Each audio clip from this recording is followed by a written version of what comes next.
হ্যাঁ দোস্ত, সমস্যা নাই। হ্যাঁ হ্যাঁ হ্যাঁ, আমি রেডি হয়ে বের হয়ে যাচ্ছি এখনই, তুই তাড়াতাড়ি বের হ। ওকে।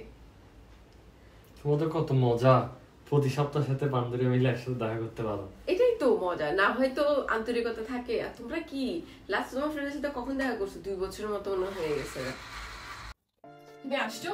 হ্যাঁ। বসো বসো বসো। কি বলছে ডাক্তার, কি বলছে? ডাক্তার বলছে 15,000 টাকা লাগবে ইমার্জেন্সি। এখন আচ্ছা তুই চুপ করে, আমার বান্ধবীকে ফোন দিয়ে দেখি। অনেক টাকা আছে, ও দিবে, টেনশন করিও না। হ্যাঁ দোস্ত, দোস্ত আমার না ইমার্জেন্সি, একদম ইমার্জেন্সি 50,000 টাকা লাগবে। আমি তোকে আগামী সপ্তাহে দিয়ে দিব। দোস্ত ট্রাই করে দেখলাম, সাথে দেখলাম হবে নাকি।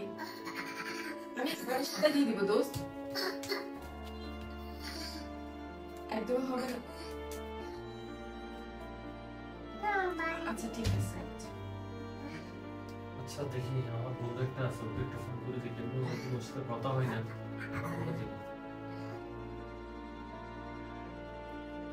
হ্যাঁ বন্ধু, কিরে কি অবস্থা, কেমন আছোস? আসলে জব নিয়ে ব্যস্ত থাকি, তো আবার ব্যবসা এগুলো নিয়ে ব্যস্ত থাকি। আচ্ছা বন্ধু, আসল কথা হচ্ছে যে আমাকে কি 50,000 টাকা কিছু ধার দিতে পারবি? আমার ইমার্জেন্সি একটু লাগতেছিল। পারবি? অ্যাকাউন্ট নম্বর দিতাম। আচ্ছা তোকে আমি তাহলে হোয়াটসঅ্যাপে দিচ্ছি আমার অ্যাকাউন্ট নম্বরটা। হ্যাঁ বন্ধু, আমি আগামী সপ্তাহে তোকে দিয়ে দিব, আগামী সপ্তাহে দিয়ে দিব। আচ্ছা আচ্ছা ঠিক আছে, আচ্ছা ঠিক আছে, ওকে।